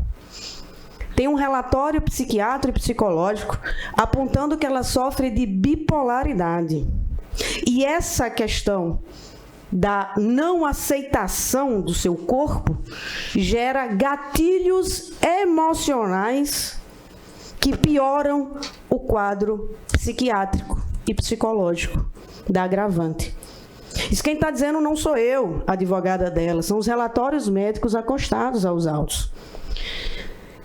Não bastasse tudo isso, ela está em tratamento com cirurgião gástrico e se submeteu agora, em 2023, a uma cirurgia de colecistectomia. O caso da paciente aqui é grave. O caso da agravante, ele requer urgência. E o Conselho Federal de Medicina já decidiu que urgência não se trata somente de risco de morte. Isso abala, Vossas Excelências, um relacionamento. Isso abala o profissional. Isso abala a condição social. Há relatório psiquiátrico dizendo que o sofrimento dela é intenso, em razão da não autoaceitação. E esse tema é um tema que ele já tem julgado pacificado no STJ. Afinal, a gente tem um tema afetado, o tema 1069, que fala que o plano de saúde ele é sim obrigado a custear as cirurgias plásticas reparadoras em caso de necessidade de reparação de algum órgão. A pele é um órgão, a mama é um órgão, o braço, a cabeça em relação à questão psíquica. Então, o que a agravante está pleiteando a Vossas Excelências não é nada mais do que um direito que o STJ já garantiu e que a lei dos planos de saúde assim garante de forma efetiva. Porque a obesidade é uma doença cadastrada na OMS e, como tal, deve ser tratada. O contrato não traz nenhuma exclusividade expressa sobre esse tratamento, de modo que sim, deve ser custeado pelos planos de saúde, em razão da urgência e do grave risco que essa paciente se encontra, que a agravante se encontra, principalmente com aspectos psicológicos, psíquicos e físicos, quando que as dermatites são portas de infecção. Existe relatório médico atestando que a qualquer momento essas dermatites podem necrosar e gerar neurodermatites graves. Então, diante de tudo isso e de todas as colocações que aqui eu fiz, defendendo veementemente, porque eu acredito que Vossas Excelências estão aqui para, de fato, conseguir efetivar a justiça e o direito que a agravante tem, para requerer que o agravo de instrumento seja dado provimento ao agravo de instrumento, a fim de que essas cirurgias reparadoras sejam custeadas pelo plano de saúde, é o que fica requerido. A advogada da Unimed tem a palavra por até 15 minutos. Bom dia a todos. Me chamo Flávia Yuki, advogada da Unimed, hora gravada. Inicialmente, saúdo Vossas Excelências, representante do Ministério Público, colegas advogados e servidores presentes. Excelências, em momento nenhum, a agravada, ela se negou em conceder os procedimentos pleiteados. Ao contrário, ela parcialmente negou o que a agravante está pleiteando, uma vez que, segundo a auditoria médica do Plano de Saúde, foram autorizados os procedimentos nos quais entende-se que são reparadores, né? A dermolipectomia, a correção dos retos abdominais, dentre os outros procedimentos que a própria operadora entendeu que realmente são de cunho reparador. Os procedimentos que não foram, os procedimentos que foram negados foram os procedimentos que realmente não só a operadora, a auditoria médica entendeu, não só a auditoria médica não entendeu que não são reparadores, como a própria junta médica que foi realizada, né, no caso da agravante, também entendeu pela não realização de tais procedimentos. Ou seja, todas as vezes que existem divergência técnico-assistencial sobre qualquer procedimento a ser coberto pelo plano, a operadora deve garantir a realização de uma junta médica. Tanto é que o próprio tema 1069, que foi citado pela advogada da agravante, menciona que, ao ter qualquer dúvida razoável, deve haver a junta médica ou uma perícia. E é isso que se pleiteia de outros julgadores. O que a Unimed quer é que, antes de ser concedido qualquer pedido autoral, que seja feita uma perícia judicial na agravante, uma vez que existe o periculo in mora reverso. Uma vez que concedido o pedido autoral, a operadora não conseguirá mais reaver os valores despendidos nas cirurgias, uma vez... Tanto é que não só os procedimentos a agravante requer, ela requer também procedimentos pós-operatórios, como fisioterapias pós-operatórias, como 30 sessões de drenagem linfáticas, próteses de silicone, cintas modeladoras, meias antitrombos. Isso tudo são custeios que não são obrigados a serem dados pela operadora de saúde.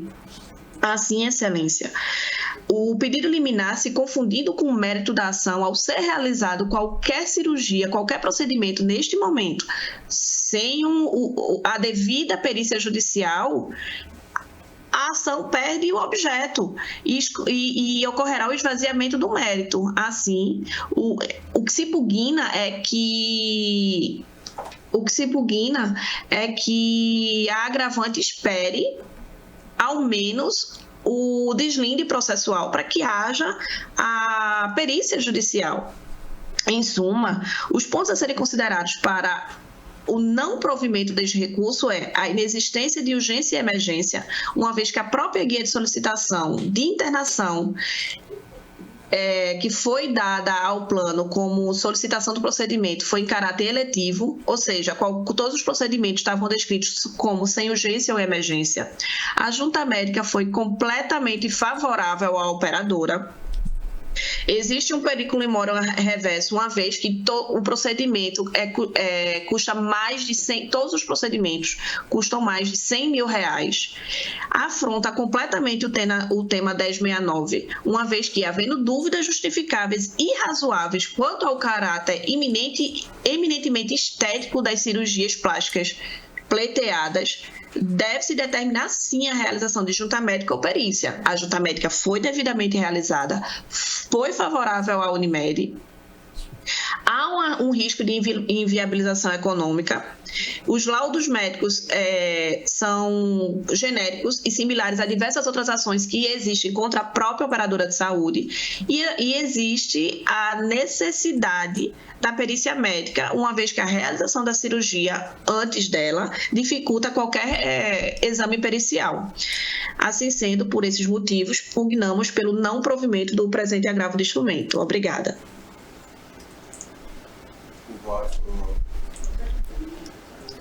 Excelência, eu estou dando provimento parcial porque a advogada da Unimed já disse que não tinha negado alguns dos procedimentos. E eu fiz aqui um destaque na petição do recurso. A parte está pedindo,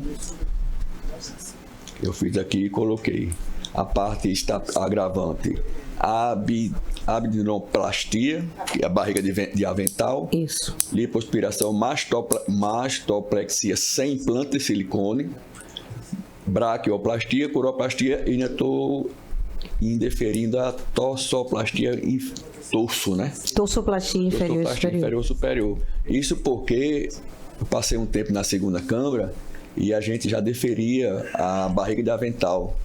Tá no rol, né, doutor? E havia uma presunção de que aquilo ali causava aquelas escaras, né? Aquelas questões. Então, e o pedido da agravante, embora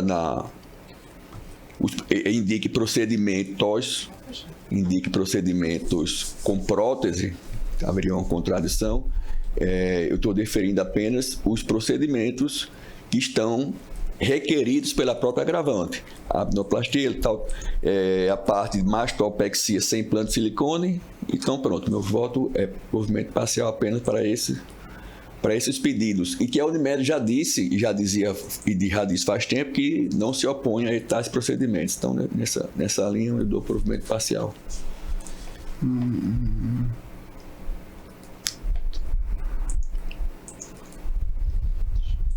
Obrigada, excelência. Eu vou concordar com os argumentos do doutor Eduardo, fica provido parcialmente por maioria. Tá bom, obrigada, excelência.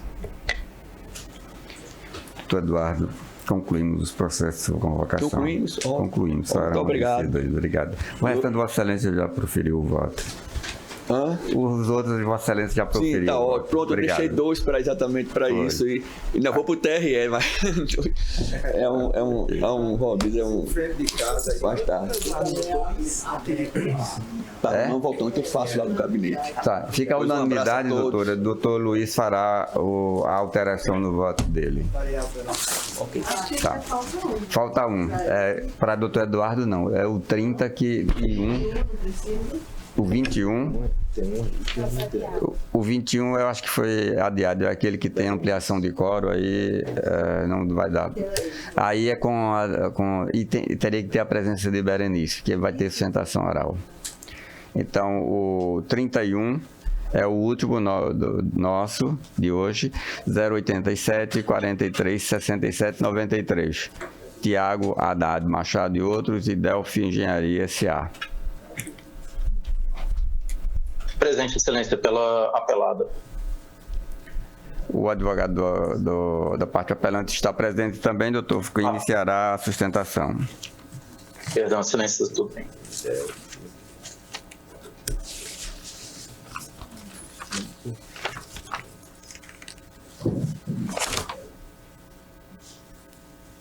Pode iniciar. Posso iniciar, excelências? Bom dia, excelências. Bom dia, doutor Ibanez, doutora Sandra, doutor Luiz Alberto, doutor Herbert. Primeiro, mais uma vez, dizer da minha alegria de estar aqui na tribuna da segunda Câmara Civil, local que deixa os advogados muito à vontade para proferir suas sustentações orais e traz uma sensação realmente que nós estamos fazendo justiça aqui nesse órgão. Bom, o caso que apresenta Vossas Excelências é um caso, na minha visão, atípico, tem características que merecem essa oralidade da sustentação oral. Então, meu cliente comprou um apartamento no Porto Brasil em 2010, e na compra do apartamento, o número que foi atribuído ao apartamento foi o número 203. Em seguida, em 2018, esse número foi alterado por aditivo para 303. E até aí não tem nenhum problema, nós vivemos essa realidade do dia a dia. Em 2020, meu cliente, que é proprietário de uma empresa, como todos os empresários aqui do Rio Grande do Norte e do Brasil, talvez do mundo, sofreu as consequências da pandemia. E, em razão disso, teve que se desfazer desse patrimônio. Quando foi fazer a venda do patrimônio, já com a dor no coração de fazê-lo, o meu cliente fixou um contrato em que ele vendia o apartamento pelo valor de R$1.150.000. Ao debruçar-se sobre a documentação, e aí tem um fato que eu gostaria de chamar a atenção de Vossas Excelências, recebendo na hora, no momento da venda, uma certidão de inteiro teor, meu cliente verificou que o apartamento, o 303, estava em nome de terceiro. E, de posse dessa certidão, apresentou ao comprador, que no momento que viu essa situação, disse, olha, nós temos uma dificuldade aqui. Começou-se então a tratativa com a empresa BSPA para exatamente resolver esse problema, já que meu cliente, na condição de consumidor, não tinha nenhuma culpa com relação a isso. Essas primeiras tratativas demonstraram que o problema se persistiria, e aí vem o fato específico, o comprador desistiu da compra. Aperreado com a situação, porque de fato precisava de recursos financeiros, meu cliente continuou a tentativa de vender o apartamento e conseguiu, num segundo momento, a venda pelo valor de R$800.000. Essa venda foi concretizada, o segundo comprador aceitou o fato de aguardar a regularização do problema causado pela empresa e esse segundo comprador realizou a compra no valor de R$800.000. A partir daí, Excelências, o cliente me procurou e a gente, depois de resolvido o problema, isso em 2022, nós ajuizamos a ação pleiteando uma indenização por danos morais danos materiais, em razão da perda de uma chance. Tese teoricamente bem tranquila. No processo, a parte ré, ela apresenta como argumento a ideia de que não foi culpa dela. A responsabilidade era do tabelionato, do cartório, porque tinha ele a obrigação de fazer a ré-ratificação e resolver o problema.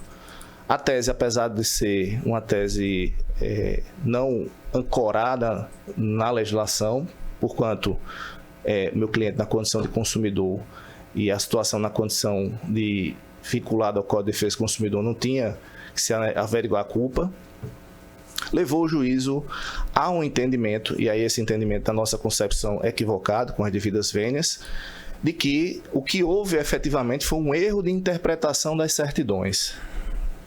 E a partir daí o juiz julgou improcedente o pedido, argumentando, fundamentando nessa premissa de que, de fato, houve um erro de interpretação, já que, segundo a magistrada, desde a sua origem, o imóvel estava desimpedido e podia ser transferido.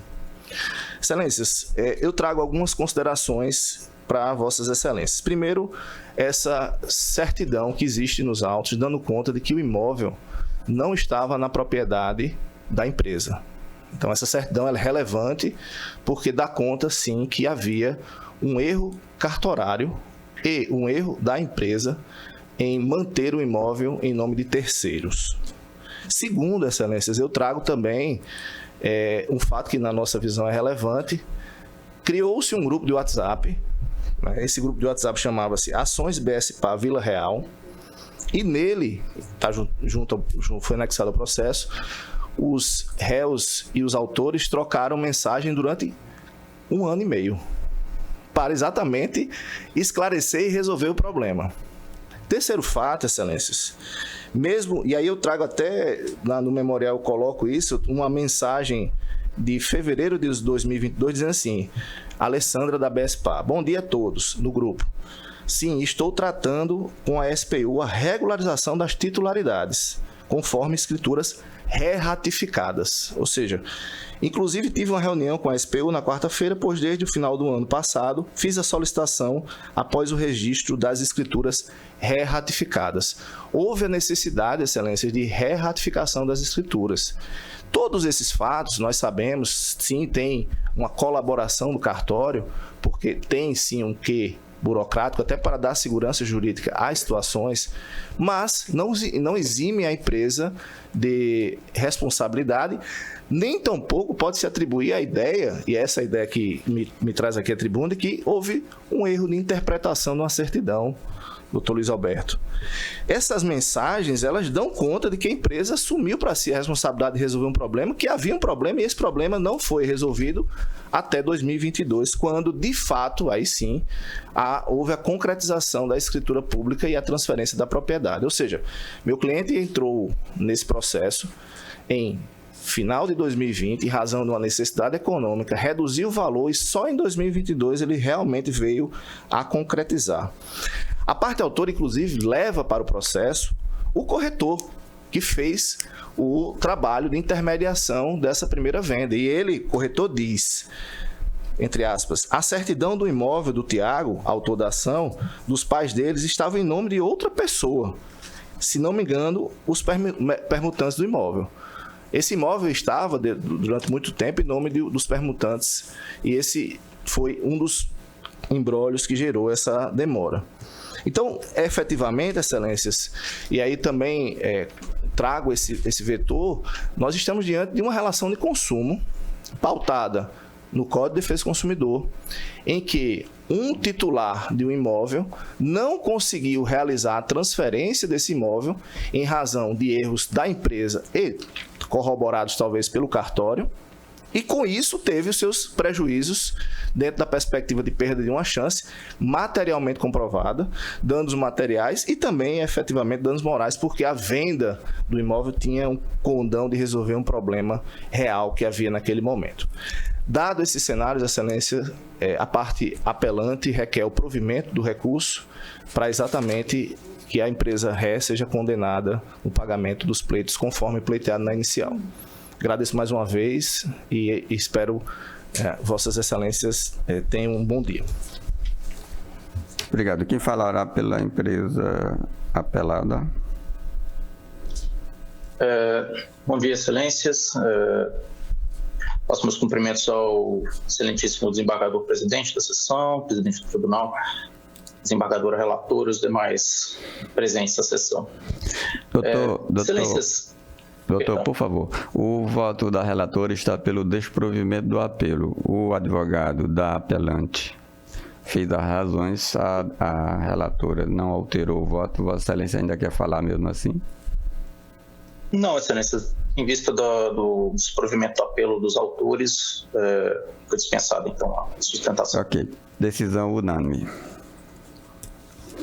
Concluímos os processos. Encerramos a parte jurisdicional, passamos à parte administrativa. E na parte administrativa temos apenas 2 fatos. Boas-vindas ao Dr. Herbert Pereira, que retorna à Câmara conosco.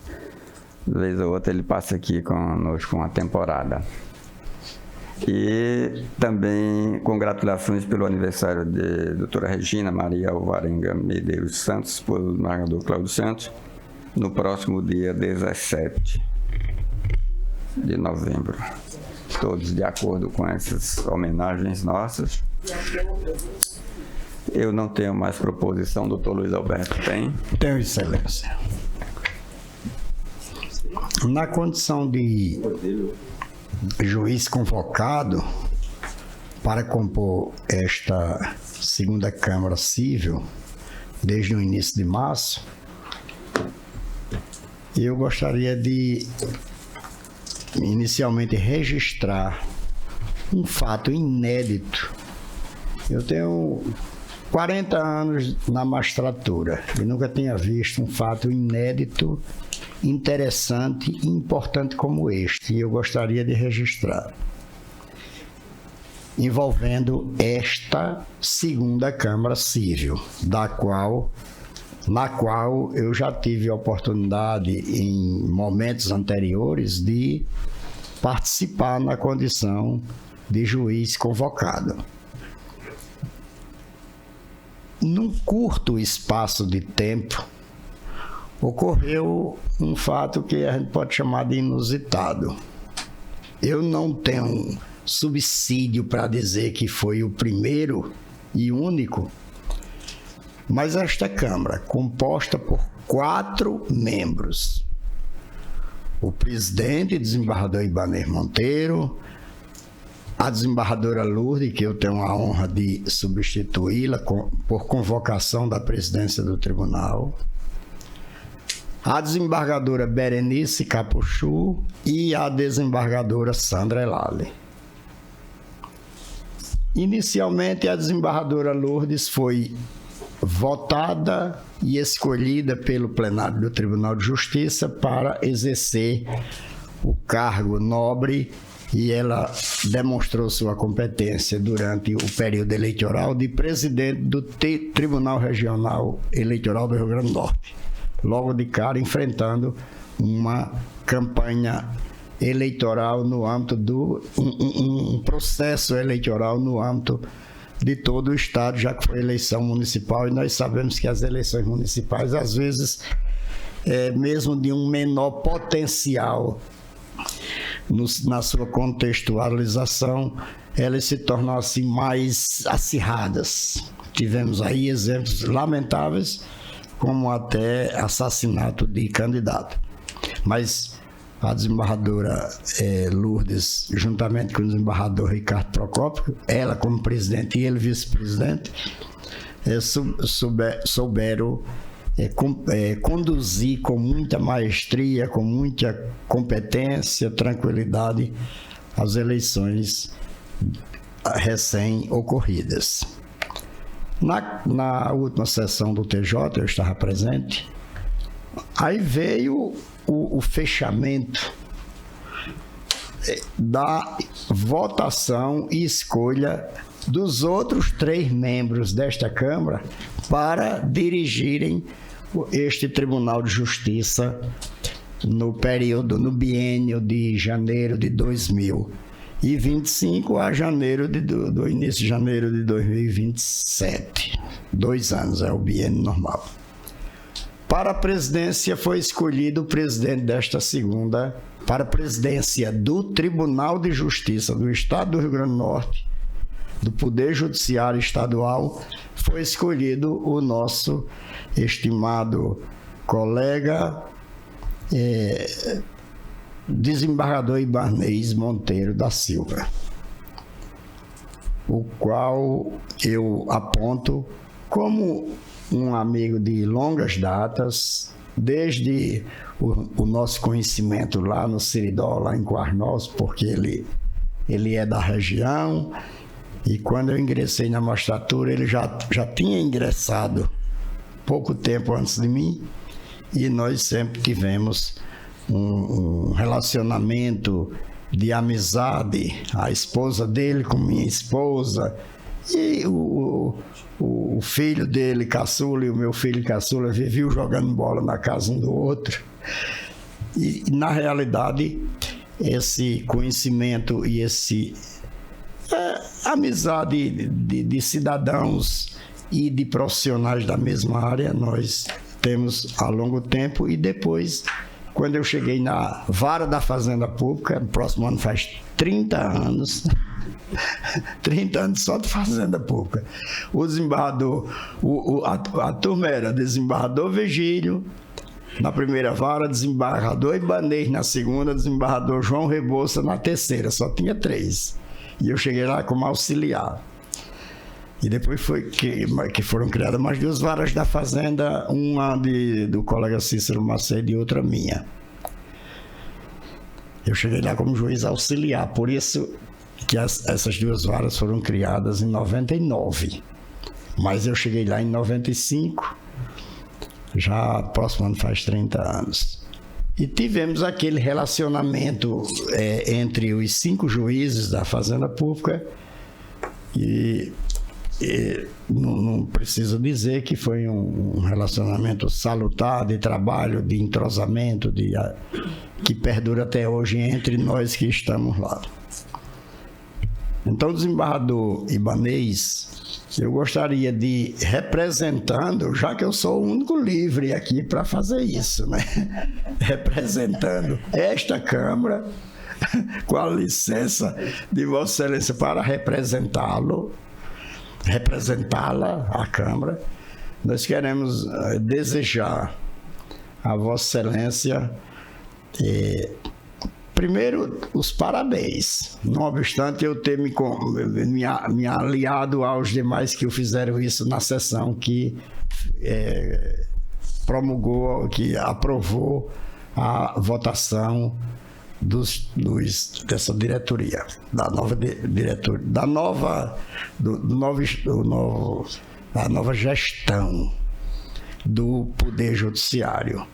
Vossa Excelência é uma pessoa simples, uma pessoa muito séria, muito justa, muito correta nas suas atividades e com certeza vai dar continuidade ao trabalho que vem sendo realizado pelo desembargador Amilcar Maia, que também tem essa postura, e nós que fazemos o Poder Judiciário, e acredito que toda a sociedade norte-riograndense, de todos os campos, do campo jurídico e os demais, vão estar muito bem servidos por essa gestão encabeçada, presidida por Vossa Excelência. Tivemos a escolha e a nomeação, a votação da vice-presidência. Nossa colega desembargadora Berenice Capuchu, que pertence a esta Câmara. Eu particularmente também a conheço lá do Seridó de muito tempo, inclusive ela foi juíza lá em Currais Novos, na comarca onde eu cheguei criança. Meu pai era tabelião e o pai dela era, antigamente ainda existia aquele advogado prático, Siloé Capuchu, e como tinha muito poucos advogados lá na região, ele atuava como um advogado prático, o pai dela. E depois continuamos com esse entendimento, entrosamento, amizade aqui em Natal. Foi escolhida a vice-presidência e quando Vossa Excelência estiver ausente ou nas atividades que ela tem particularmente como vice-presidente, com certeza o Poder Judiciário está muito bem servido com essa pessoa. O terceiro cargo foi nossa colega doutora Sandra Elali. Também tenho a honra de conhecê-la desde o momento que eu fui promovido aqui para Natal, em 92, já quando eu passei por 3 comarcas de Cruzeta, Santa Cruz e São Gonçalo, cheguei em Natal e fizemos amizade, esse entrosamento. Fomos colegas de escola de magistratura, fomos colegas de associação dos magistrados, fomos colegas de 3 concursos de juiz, inclusive Vossa Excelência era integrante também. Eu me lembro bem, 98, 2000 e 2004, os que eu participei. E a doutora Sandra continuou. E a gente sempre teve esse... Eu estou dizendo isso, desembargador Ibanez, pela a minha ligação de colega de trabalho, de amizade com esses 3. Desejo, doutora Sandra, como o advogado disse, não vai ser só aquelas funções cotidianas.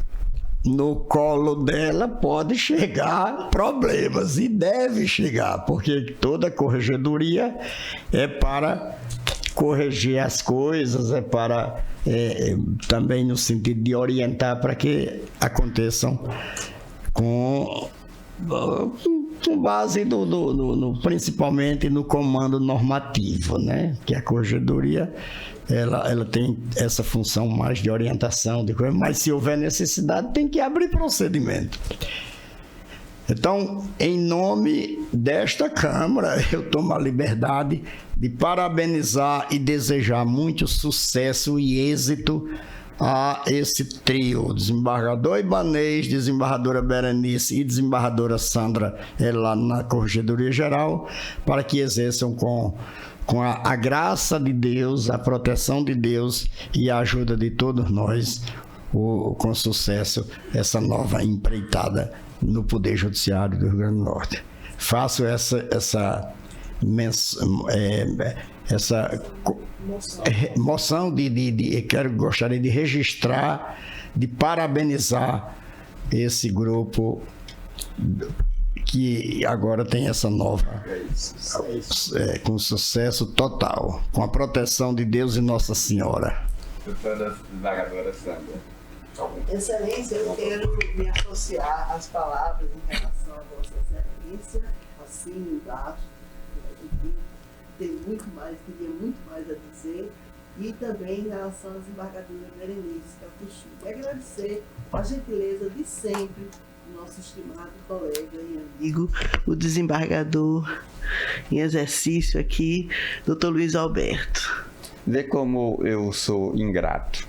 Depois das declarações que o desembargador Luiz fez a mim, eu vou dizer que agora eu expulso ele da Câmara. Ele termina a gestão dele aqui, substituindo a desembargadora Lourdes. A última sessão dele é hoje. Agradecemos a sessão, a participação dele, doutor Luiz, mas essa conversa eu vou receber como uma suspeição muito forte, porque uma relação de amizade que ele declarou e que é verdadeira, só pode vir uma declaração desse porte, senão não, isso não pode ser, porque a declaração imparcial pode não ser esta que ele faria, mas a amizade contribui para isso, doutor Herbert. Excelência, também aqui numa missão passageira na segunda Câmara, né? Mas dentro de um clima muito agradável, porque estou trabalhando aqui com excelências do direito, pessoas maravilhosas, Vossa Excelência que conheci ainda quando era juiz de Macaíba, lá onde eu fiz meu primeiro júri e fazia aquele trabalho de clínico geral no Ministério Público também, perante 2 varas ainda em Macaíba. Doutora Sandra também, que reconhecimento do trabalho espetacular, já também de longínquo tempo, eu acho que da turma da minha mãe, não é isso? E doutor Luiz Alberto também, que tive a grande satisfação de trabalharmos juntos numa eleição municipal trabalhosa ou estadual aqui numa das zonas eleitorais. Em matéria de propaganda, foi uma atuação, situações bem peculiares que demonstraram o caráter de Vossa Excelência. 96, né?